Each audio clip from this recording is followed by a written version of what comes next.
So my name's Ashley, also known as Switch. I'm from Coventry, born and bred. Started music from when I was about 13. There's a guy called G-Star/Tom Goodwin who really got me into it. He was the first person in school who started doing music, and I was like, wow. His bars were great. He always did something new and fresh. Always was a bit like rappy, to be honest. And then he told me what sort of software to get, where to go from there.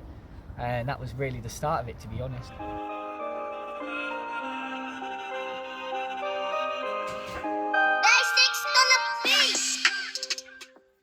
All my music that really comes from the heart and soul. I keep on dribbling, convert from Gryffindor to Slytherin, berserker on a beat, stand anyone in front of me, man down, I ain't missing him. On the World Wide Web surfing, got clean sheets, no detergent, I got by. Still, I always call it a music is my diary. So ever since I was young, it was always like a diary. I was writing, my music that I was writing was my diary. So you might not understand my diary at the point of listening to my music, but if you were to sit with me, I could explain a tune, why I was thinking it, where I was at the time and place. A lot of it's very conscious music, like conscious lyrics and stuff. Have a drink, raise that bar, shake up scene like can of soda. I ain't green with envy, I'm old and wise like Yoda. I'm boxed. Recently I've gone from just writing lyrics down wherever I get the moment to, and it will normally be when I'm lying in bed or in the car, which is always a hard one in the car because you can never jot anything down. So it will be lyrics in my head, or I'll come up with a fresh bar, or I'll come up with a hook. I used to be quite good at hooks, so I'll always come up with something first and then jot it down, and then that will maybe, I'll hear a beat and then that might link with that beat properly.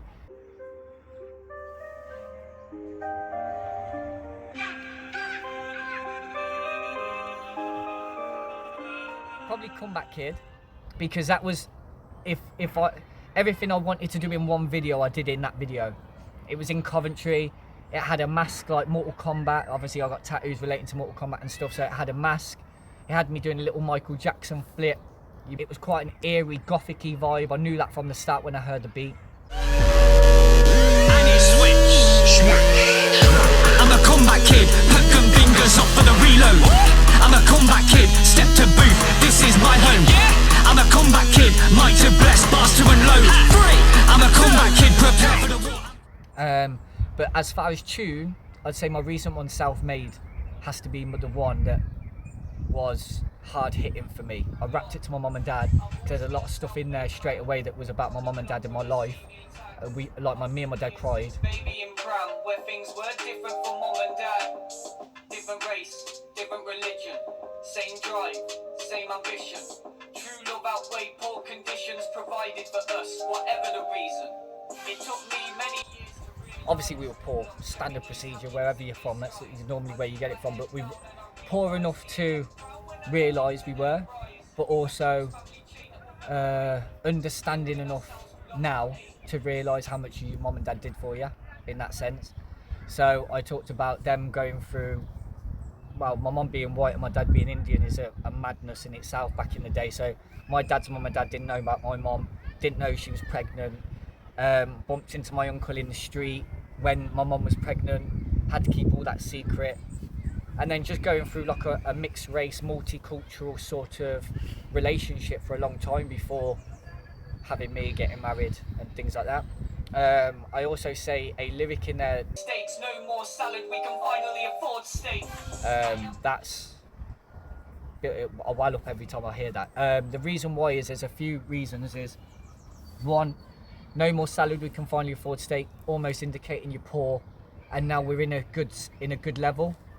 You never ever think you're ever going to get to in your life. At that certain point, seeing your mum cry in the car and stuff is a hard hitting thing.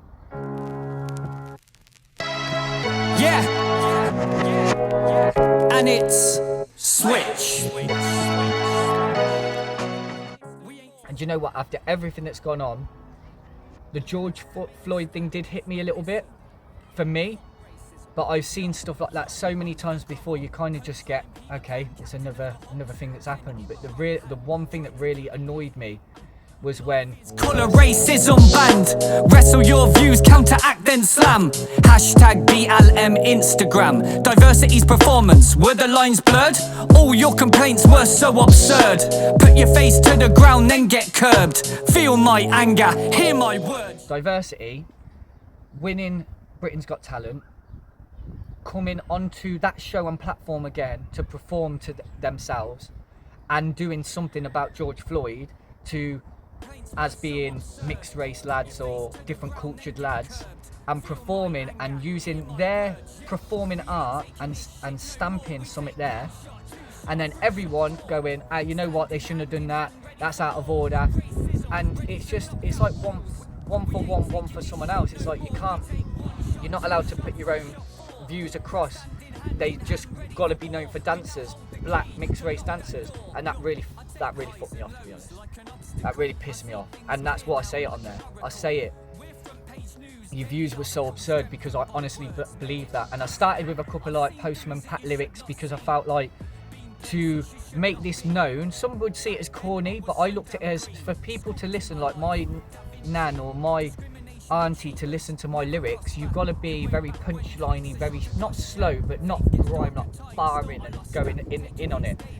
And I thought, and I started writing, and then all of a sudden I was like, I've got to turn that into a tune. And then I heard the beat.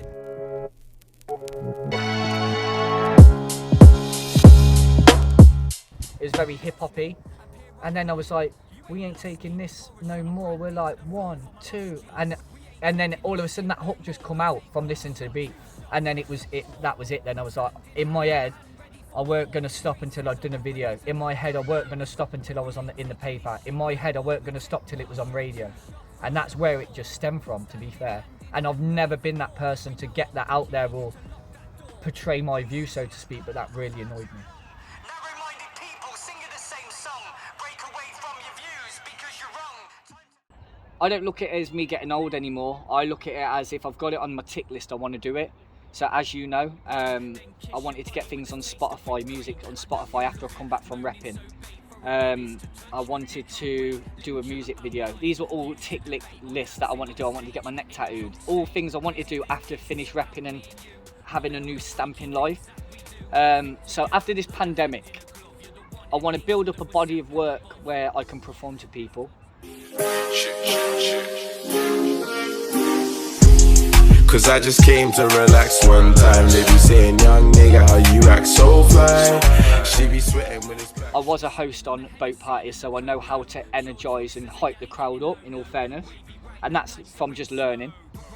But yeah, I wouldn't mind getting a couple of performances in, so people actually understand that I'm taking this on a whole different level. I know good people, especially in Coventry area, that are very good performers or very good lyricists or very good musicians. But when it comes to performing, man, I haven't done it for a while, but I've learnt a lot. And there's no one as top tier as me at the moment, I believe anyway. Conflicts, north to south, attract like magnets. When we are together, you will roll with my clique. Then my boys